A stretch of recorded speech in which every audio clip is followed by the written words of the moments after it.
ஸ்டைல்னு சொன்னால் காரசாரமான கோங்கரை வந்து எப்படி பண்ணலான்னு பார்க்கலாம். அதுக்கு வந்து இன்றைக்கி நல்ல ஒரு இரும்பு சட்டி எடுத்து வச்சுக்கலாம்.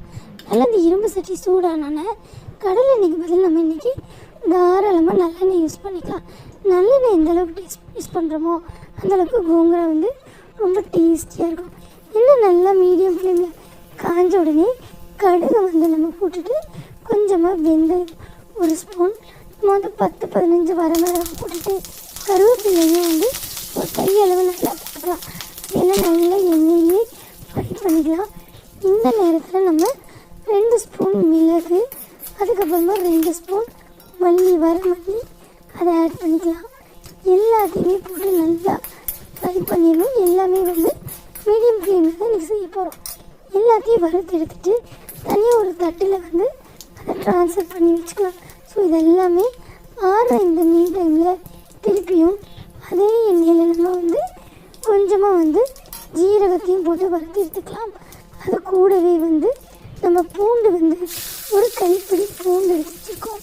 அந்த பூண்டையும் போட்டு நல்லாவே வறுத்து அந்த பூண்டு வந்து எண்ணெயில் நல்லா வறுபட்டு அப்படியே அந்த வீடு மணக்க அந்த வந்து ஸ்மெல் வரணும்.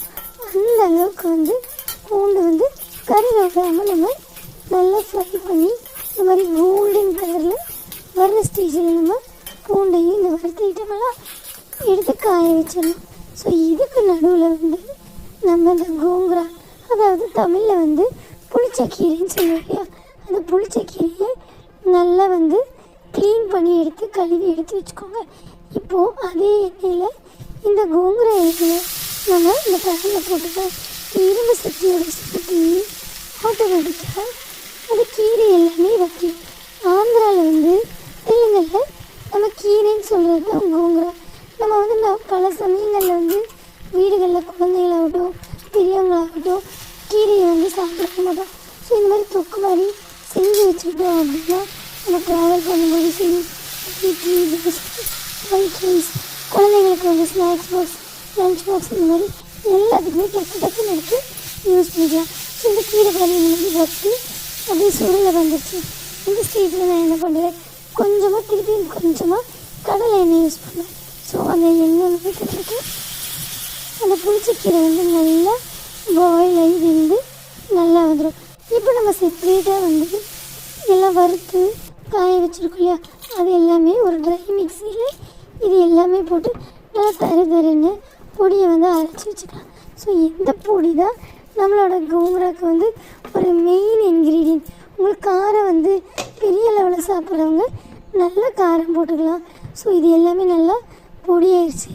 இந்த ஸ்டேஜில் நம்மளுடைய கோங்கரா வந்து ஏற்கனவே அந்த கீரை வற்றி வந்திருக்கு இல்லையா, அதையும் ஆற வச்சு இந்த பொடி கூட அதையும் நம்ம இது பண்ணிக்கலாம். ஸோ இந்த புளிச்ச கீரை பார்த்துட்டிங்கன்னா ஆல்ரெடி லைட்டாக கொஞ்சம் புளிப்பு இருக்கும். ஸோ புளிப்போட தேவையில்லை. இப்போ நம்மளோட கோங்கரா வந்து சூப்பராக ரெடி ஆகிடுச்சு. நீங்கள் இதை ஒரு பாக்ஸில் போட்டு ஸ்டோர் பண்ணி வச்சுட்டு 1 வீக் 10 days 1 month கூட ஸ்டோர் பண்ணி சூப்பராக சாப்பிட்லாங்க.